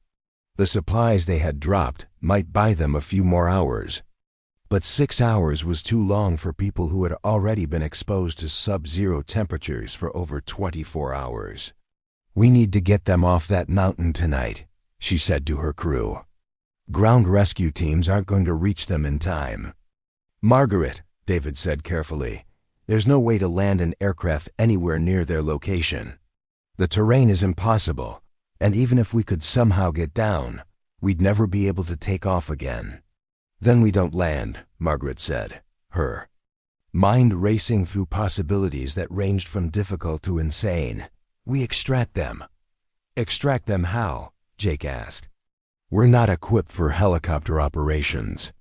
We don't have winches, rescue harnesses, or any of the equipment needed for aerial extraction. Margaret was quiet for a moment, thinking through an idea that was so dangerous it bordered on madness. What if we don't need specialized equipment? What if we use basic mountaineering gear and improvise? Improvise what? Sarah asked, though her voice suggested she was afraid of the answer. A rope extraction. We drop a climbing rope, they tie themselves to it, and we pull them up to the aircraft.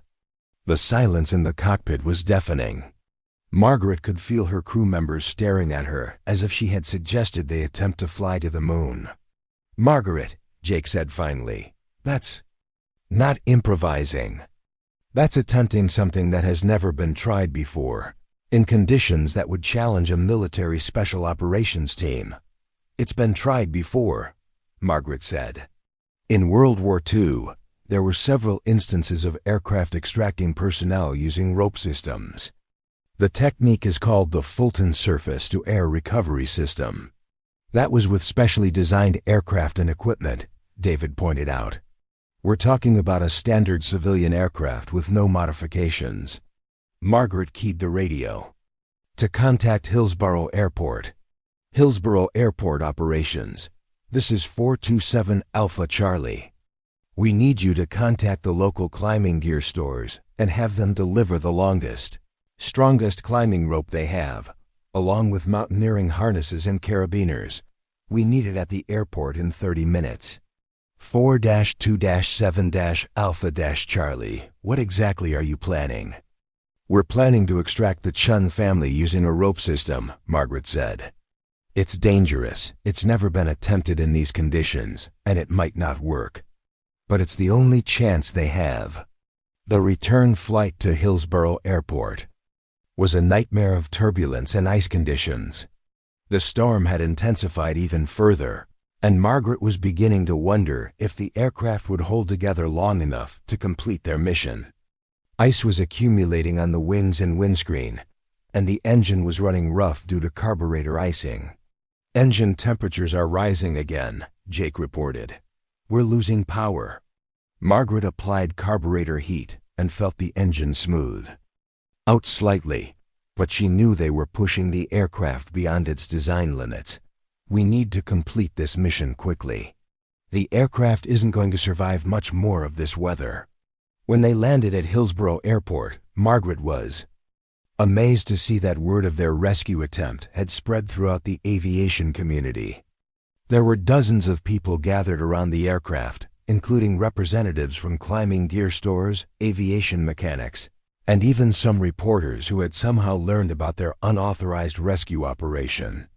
We've got 500 feet of mountaineering rope rated for 3,000 pounds, said a representative from a local climbing store. Plus harnesses, carabiners, and everything else you might need for a rope extraction. An aviation mechanic named Rodriguez approached Margaret with a concerned expression. Ma'am, I've been looking at your aircraft. You've got ice damage on the wings, and the engine is showing signs of severe stress. I'm not sure this aircraft is airworthy for another flight in these conditions. Margaret looked at the Cessna 182 that had carried them safely through conditions that would have grounded most aircraft.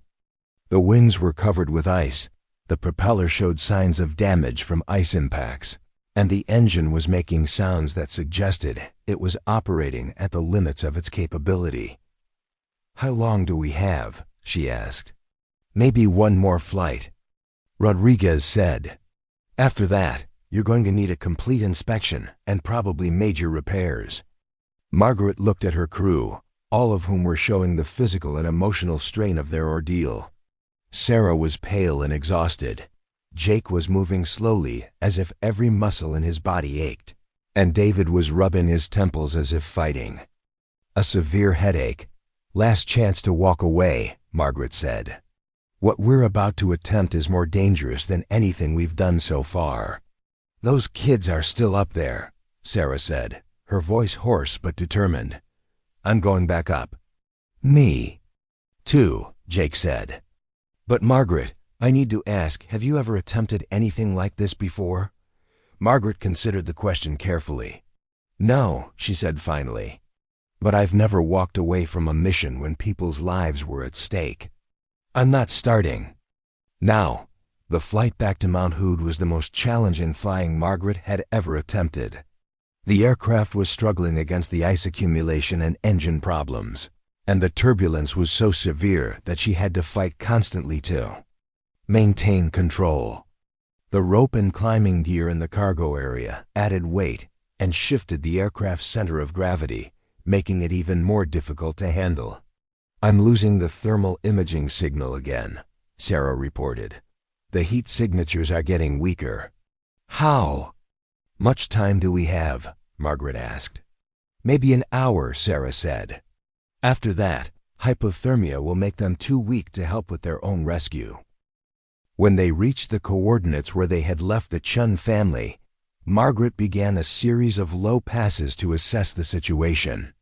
The orange flare was still burning, but much weaker than before, and she could see that the Chen family had managed to retrieve at least one of the supply packages. I can see movement, David reported, looking through binoculars despite the turbulent conditions. All 4 heat signatures are still active, but they're huddled very close together. Margaret lined up for the rope drop, knowing that this would be the most critical moment of the entire operation. If the rope didn't land close enough to the Chen family's shelter, or if it became tangled in the trees, their rescue attempt would fail. Drop the rope on my mark, she said, bringing the aircraft down to 300 feet above the rocky outcropping. 3.2.1, mark. Jake pushed the coiled rope out of the cargo door, and they watched as it unfurled in the wind, the weighted end designed to carry it down to the ground in a relatively straight line. The rope was visible for only a few seconds before it disappeared into the swirling snow. I can't see where it landed, Sarah said, straining to see through the poor visibility. Margaret circled back for another look and saw something that made her heart race with excitement. A weak light was flashing from the Chen family's location. Someone was using a flashlight to signal that they had received the rope. They've got it, she said. Now comes the hard part. Margaret keyed the radio to the emergency frequency that they had included with the survival supplies. Chen family, this is the aircraft overhead. Can you hear this transmission? The response came back immediately, weak and crackling with static, but unmistakably human. This is Michael Chen. We can hear you. Thank God you're here. Michael, we're going to attempt to extract your family using the rope we just dropped. Have you done any climbing or rope work before? Some rock climbing, but nothing like this. My wife Lisa is injured. I think she has a broken ankle. The girls are conscious but very cold. Margaret felt her heart sink. An injured person would make the extraction much more complicated and dangerous. Michael, we need you to tie the rope around Lisa first. Use the mountaineering harness we included in the supply package. We're going to pull her up to the aircraft. How is that possible? We're hundreds of feet below you. We're going to fly very slowly and very low. The rope will lift her off the ground and will carry her to a safe landing area. Then we'll come back for the rest of you. There was a long pause. This sounds incredibly dangerous. It is, Margaret said honestly. But it's the only chance you have. Ground rescue teams won't reach you for several more hours, and you don't have that much time. Margaret began the most difficult flying maneuver of her career. She had to maintain a precise airspeed and altitude while dragging a rope with a human. being attached to it through hurricane-force winds and zero visibility conditions. The slightest mistake could result in Lisa Chen being slammed into the mountainside or dropped from a fatal height. "She's tied on and ready," Michael's voice came through the radio. "Please be careful, that's my wife down there. We've got her," Margaret said, feeling the aircraft's flight characteristics change as Lisa Chen's weight was transferred to the rope. "She's off the ground." The extraction was like nothing Margaret had ever experienced. The aircraft was being buffeted by winds that made precise control nearly impossible, while simultaneously trying to manage the complex dynamics of towing a human being through the air. Lisa Chen's weight created a pendulum effect that tried to pull the aircraft off course, and Margaret had to use constant control inputs to maintain their flight path. "How's she doing?" Margaret asked Sarah, who was monitoring the rope through a window. "She's alive and conscious," Sarah reported, "but she's spinning and swaying pretty badly. This has to be terrifying for her." Margaret flew the aircraft toward a relatively flat area about 2 miles from the Chen family shelter, a meadow that appeared to be free of trees and large rocks. The extraction flight took 15 minutes that felt like hours, with Margaret fighting constantly to keep the aircraft stable while Lisa Chen swayed beneath them on the rope. "Landing area ahead," David announced. "Looks clear of obstacles." Margaret began a careful descent, lowering Lisa Chen toward the snow-covered meadow while trying to minimize the impact of her landing.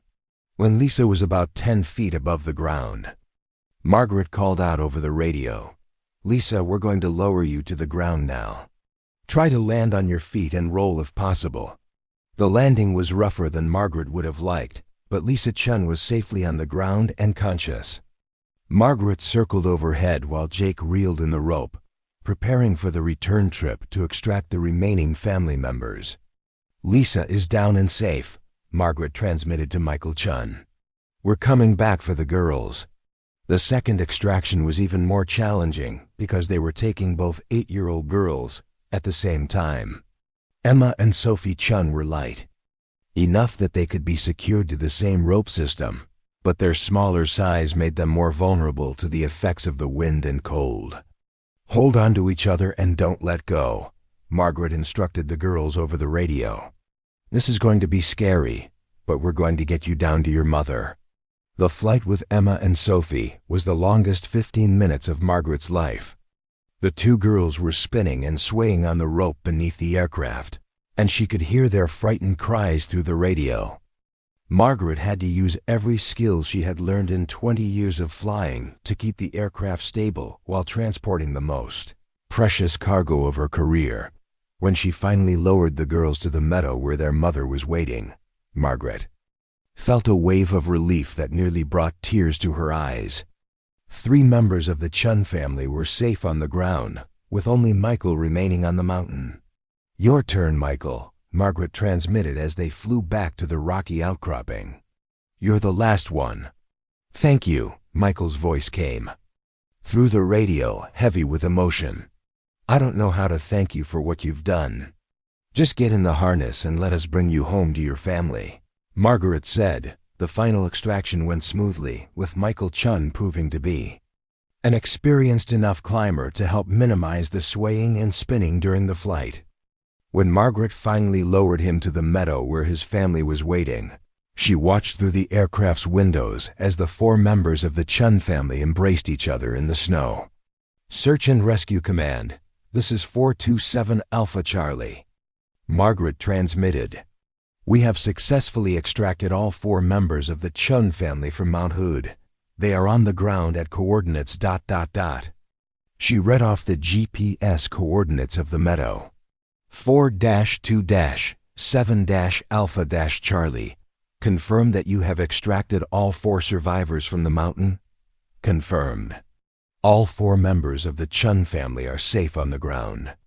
They will need immediate medical attention for hypothermia and possible injuries, but they are alive and conscious. Roger, 427 Alpha Charlie. Medical helicopter is en route to your coordinates. You are ordered to return to base immediately." Margaret looked at her crew, all of whom were exhausted, but smiling for the first time since they had begun their mission. "Not bad for a day's work," she said as they flew back toward Hillsborough Airport. Margaret thought about the Chen family waiting in the snow for medical evacuation, and about the series of impossible decisions and calculated risks that had brought them all safely through the most dangerous rescue operation any of them had ever attempted. "Margaret," Jake said quietly, "I need to ask you something. How did you know this would work?" Margaret considered the question for a moment. "I didn't," she said finally. "But I knew that if we didn't try, those kids were going to die. Sometimes that's all the certainty you need." 3 weeks after the rescue on Mount Hood, Margaret Chen stood behind the counter of Between the Lines bookstore, trying to pretend that her life had returned to normal. The stack of newspapers on the counter told a different story. "Local bookstore owner saves family in daring mountain rescue," read the headline of the Portland Tribune. "The pilot who wouldn't give up," proclaimed the cover story of Aviation Week magazine. The bell above the door chimed, and Margaret looked up to see Emma and Sophie Chen walking into her store, their parents close behind them. The girls looked remarkably well considering their ordeal, though they were bundled in winter coats despite the relatively mild spring weather. "Mrs. Margaret," Emma called out, running toward the counter with the enthusiasm that only 8-year-olds could muster. "We came to see your bookstore." Sophie was right behind her sister, carrying a hand-drawn picture that she had obviously worked very hard on. "I made this for you," she said, holding up a drawing of an airplane flying through clouds with 4 stick figures dangling beneath it on a rope. "That's you saving us." Margaret felt her throat tighten with emotion as she accepted the drawing. "This is beautiful, Sophie. Thank you." Michael and Lisa Chen approached the counter more slowly. Lisa was walking with a slight limp from her broken ankle, but her eyes were bright with gratitude. "We wanted to thank you again," she said. "And we wanted the girls to see where their hero works." "I'm not a hero," Margaret said, the same words she had been repeating to reporters for 3 weeks. "I just did what anyone would do in that situation." "That's not true," Michael said. "We've talked to the search and rescue teams. They told us that what you did was impossible. No one else would have even attempted it." Margaret looked around her bookstore at the comfortable world she had built for herself and realized that it no longer felt like a hiding place. The books on the shelves still told stories of adventure and heroism, but now she knew the difference between reading about courage and actually living it. "Can we look at your books?" Emma asked, already wandering toward the children's section. "Of course," Margaret said. "Pick out anything you'd like. It's my gift to you." As the girls explored the bookstore, Margaret found herself in conversation with their parents about the rescue operation that had changed all of their lives. She learned that Lisa Chen was a nurse who had used her medical training to keep the family alive during their ordeal on the mountain. Michael was an engineer who had designed the improvised shelter that had protected them from the worst of the storm. "We've been following the news coverage," Lisa said. "It sounds like you're getting a lot of recognition for what you did." Margaret glanced at the stack of newspapers and magazines on her counter. In the 3 weeks since the rescue, she had been interviewed by local and national news organizations, featured in aviation magazines, and contacted by Hollywood producers interested in making a movie about the operation. The quiet anonymity she had cultivated for 7 years was gone forever. "The FAA wants to certify the rope extraction technique we used," Margaret said. "They're calling it the Chen Protocol. And the Air Force has asked me to consult on a new search and rescue training program. Are you going to do it?" Michael asked. Margaret considered the question. A month ago, she would have said no without hesitation. The idea of returning to any kind of military or emergency response role would have terrified her. But something had changed during those hours over Mount Hood. something that had reminded her of who she really was beneath the carefully constructed facade of the quiet bookstore owner. "I think I am," she said. "It turns out that hiding from who you are doesn't make you safer, it just makes you smaller." The bell above the door chimed again, and Margaret looked up to see Captain Rodriguez from the Clackamas County Search and Rescue Team walking into the store. He was carrying a small package and wearing the slightly embarrassed expression of someone who needed to apologize for something significant. "Ms. Chen," he said, approaching the counter. "I hope you don't mind me stopping by. I wanted to deliver this in person." He handed Margaret the package, which contained a commendation plaque from the Clackamas County Sheriff's Office. "Outstanding civilian service in life-saving operations," Margaret read aloud. "It's not much," Captain Rodriguez said, "but I wanted you to know that what you did up there has changed how we think about search and rescue operations. We're implementing new protocols for extreme weather rescues, and we're training our pilots in some of the techniques you developed." Margaret looked at the plaque and felt a strange mixture of pride and sadness. "Captain, I need to apologize for the way I handled things. I should have worked with your team instead of going around you." "No," Captain Rodriguez said firmly. "You were right, and I was wrong. I let bureaucracy and risk management get in the way of saving lives. Those kids would have died if you had waited for official authorization." Emma and Sophie Chen had found the adventure section of the bookstore and were paging through books about mountain climbing and aviation.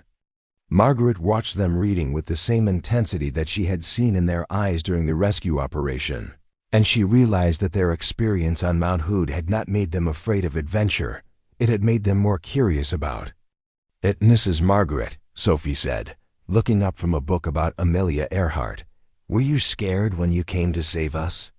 Margaret considered how to answer the question honestly without frightening an 8-year-old. "Yes," she said finally, "I was very scared. But sometimes being scared doesn't mean you shouldn't do something. Sometimes it means that what you're doing is important enough to be scared about. Are you going to keep flying airplanes?"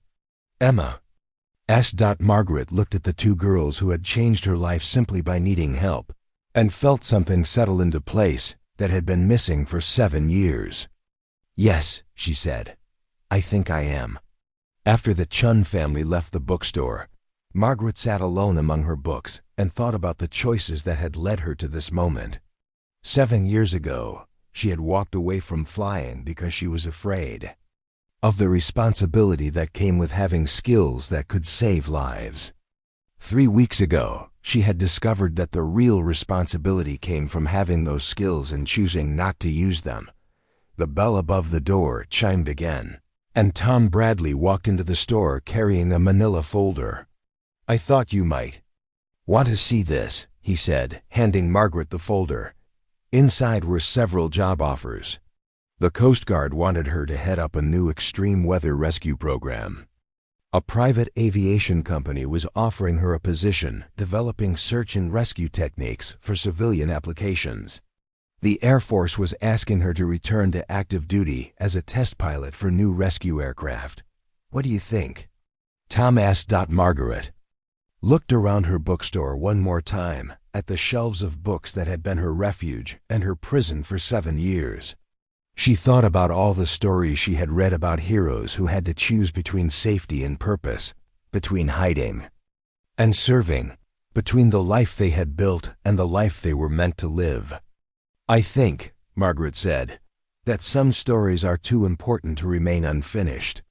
2 months later, Margaret Chen stood on the tarmac at Portland International Airport, wearing a flight suit for the first time in 7 years. Behind her was a specially modified aircraft designed for extreme weather search and rescue operations. In front of her was a crew of pilots and rescue specialists who had come from around the country to learn the techniques that had saved the Chen family. The Chen Protocol, as it had become known in aviation circles, was now standard training for search and rescue pilots across the Pacific Northwest. The rope extraction technique that Margaret had improvised in desperation was being refined. and implemented by professional rescue organizations.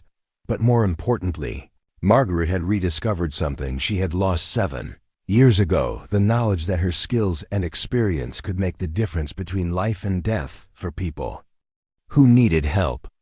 She had learned that courage wasn't the absence of fear, but the willingness to act despite fear when others were counting on you.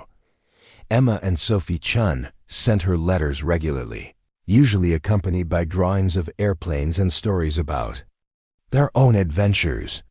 They had become avid readers of aviation and adventure books, and Margaret often found herself recommending titles that would fuel their curiosity about the world beyond their neighborhood.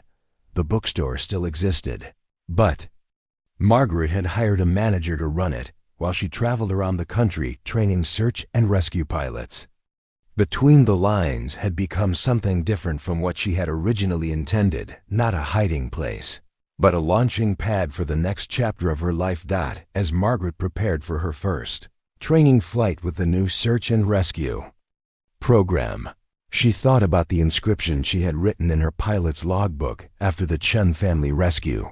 Some stories end where they began, but the best stories never really end at all. She had spent 7 years thinking that her story as a pilot was over, that the quiet life of a bookstore owner was the final chapter of her adventure. But the Chen family had taught her that sometimes the most important chapters are the ones you write when you think the story is finished. Margaret Chen, the bookstore owner who had surprised everyone, including herself, by flying into a storm that had grounded every other pilot in the Pacific Northwest, was finally ready to stop reading about heroes and start being one again. The critics who had once dismissed her as just another small business owner living vicariously through adventure novels would never make that mistake again, because Margaret had proven that sometimes the most unlikely heroes are the ones who have been waiting quietly in the background, reading stories about courage until the moment when courage calls their name. Up next, you've got 2 more standout stories right on your screen. If this one hit the mark, you won't want to pass these up. Just click and check them out. And don't forget to subscribe and turn on the notification bell so you don't miss any upload from us.